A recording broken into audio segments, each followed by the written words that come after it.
My journey with yoga began in secret. In the dark of the early morning hours in my pajamas while the household I lived with was still asleep. I hadn't found yoga because someone recommended it to me or because a doctor prescribed it. I wasn't looking for enlightenment. I wasn't seeking transformation or connection with my body. I was on my 20th diet or so, and I had recently been to the doctor for foot pain. I'd been told that I had a condition caused entirely by the fact that I was overweight, and instead of talking about my foot pain, suddenly we were talking about weight loss and how I was going to fix the problem of my body.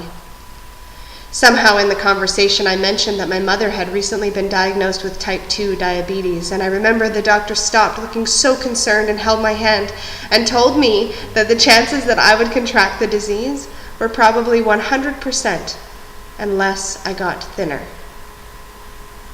The condition I had was called plantar fasciitis, and I didn't know then, but I would find out later, that it's common for people who are highly active to get plantar fasciitis. Sometimes it's brought on by a sudden increase in activity.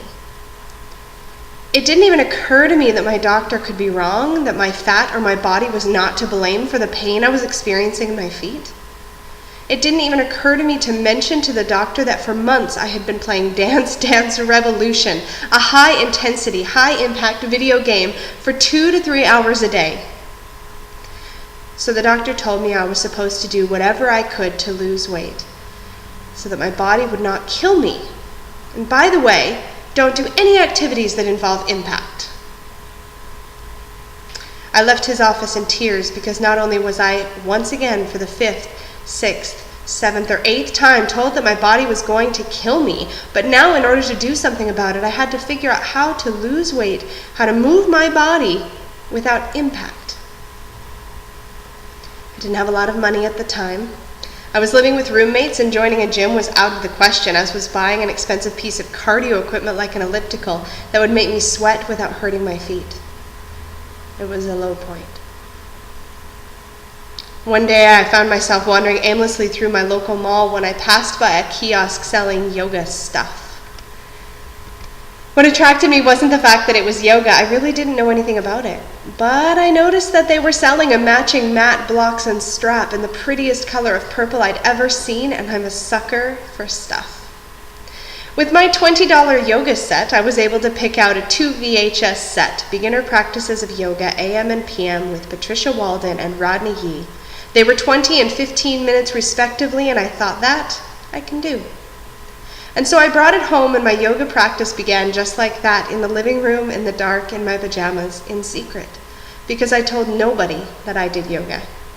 I had no idea bigger-bodied people did yoga. I had never heard my fat friends talking about it. It was trendy and thin and flexible people that did yoga, and there I was, breaking all the rules by doing it anyway. I don't really know why I kept doing it. I wasn't burning calories, I wasn't sweating a whole lot when I did the practice, I wasn't losing weight. It just made me feel good, and I didn't think about it, I just did it. It was something. The pivotal moment happened for me when one day at the end of my evening practice, as I was lying in the short shavasana, I placed my hand on my belly to feel my breath as instructed and like I had done 100 times before. And the moment was so fleeting. It was the briefest moment when I recognized that this part of my body that I normally would not touch, even if my life depended on it, not only was I touching the soft, round, fleshy part of my belly, but I was experiencing a sense of wonder and awe that my body was breathing, that I could feel it, and that it felt good. For the first time in my entire life, instead of being at war with my body, I felt connected to it.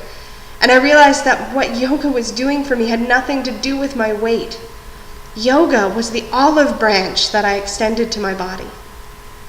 This moment was the first teeny tiny baby step I took on the journey to love my body and to love myself. Before that, it had never occurred to me that I could end the war with my body, or that I could move my body, not to lose weight, but just because it felt good.